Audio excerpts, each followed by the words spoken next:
نموذج ديال النقاش في مجال فيه احتدام مجتمعي، فيه احتدام في المقاربات، فيه تصورات متعددة. هذا شاهد، هذه الجلسة التي نظمت تحت رئاسة المجلس الوطني للحقوق شاهد بأنه فعلا للمغاربة ما يقولونه، وحينما تفتح أبواب المناقشة يساهمون بعقل وبتوازن. أتمنى أن تفتح قنوات الإعلام الرسمية مثل هذا النقاش على كافة المستويات، وأن لا يتخوف أحد من مناقشة هذا الموضوع.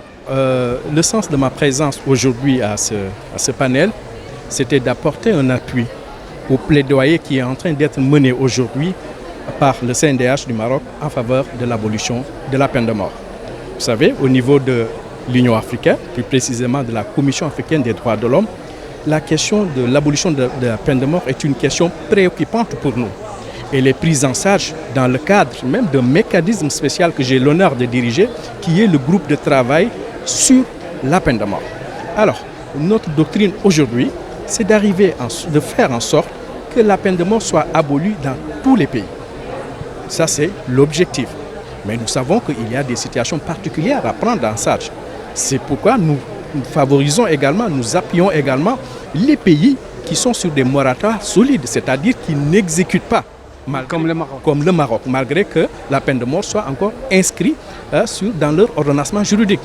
Mais est-ce qu'il faut se féliciter simplement de cette situation et en rester là? Moi, je trouve que non. Aujourd'hui, en fait, je crois que tous les signaux sont ouverts pour en fait amener ces États-là qui appliquent le moratoire à franchir le Rubicon et aller vers l'abolition. Donc moi, je suis venu ici pour faire un plaidoyer dans ce sens. Très bien. Combien de pays africains on compte qui ont aboli la peine de mort?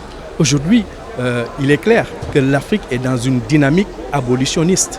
Les statistiques que nous avons aujourd'hui sont très encourageantes. Vous voyez, nous avons aujourd'hui sur les États membres de l'Union africaine, 24 ont déjà aboli totalement la peine de mort pour toutes les infractions. Et il y en a également 22 qui sont sur un moratoire solide. Vous voyez, si vous enlevez 24, il ne reste pas beaucoup de pays. Mais nous ne devons pas dormir sur nos lauriers. Nous pensons qu'il faut continuer les actions de sensibilisation, les actions de promotion pour arriver à l'abolition totale sur le continent africain. Aujourd'hui, quel axe vous avez développé pour convaincre l'assistance de la nécessité d'abolir la peine de mort au Maroc? J'ai d'abord développé l'axe de l'africanité du Maroc. Le Maroc s'inscrit sur le continent africain et son retour dans l'Union africaine est fondamental aussi. Et cette inscription dans le continent africain l'inscrit aussi dans une tendance très lourde vers l'abolition. La semaine dernière, le Parlement centrafricain a voté une loi pour l'abolition de la peine de mort. L'année dernière, c'est le Sierra Leone qui a aboli. Il y a 2 ans, le Tchad. Le président de Zambie vient d'annoncer qu'il allait abolir la peine de mort. Le Zimbabwe, le Kenya, le Ghana, le Libéria vont bientôt abolir. Ils ont déjà annoncé. Où est le Maroc? Où le Maroc se situe? Le Maroc se situe aujourd'hui dans une situation où ça fait 27 ans que le Maroc n'a pas exécuté un condamné à mort. Aujourd'hui, le Maroc est prêt à suivre l'exemple africain dans sa globalité. Et j'appelle le Maroc à être le premier État du Maghreb à passer ce pas, parce qu'aujourd'hui, l'abolition de la peine de mort n'est pas une question de savoir est-ce que l'on va abolir la peine de mort, c'est plutôt quand on va l'abolir.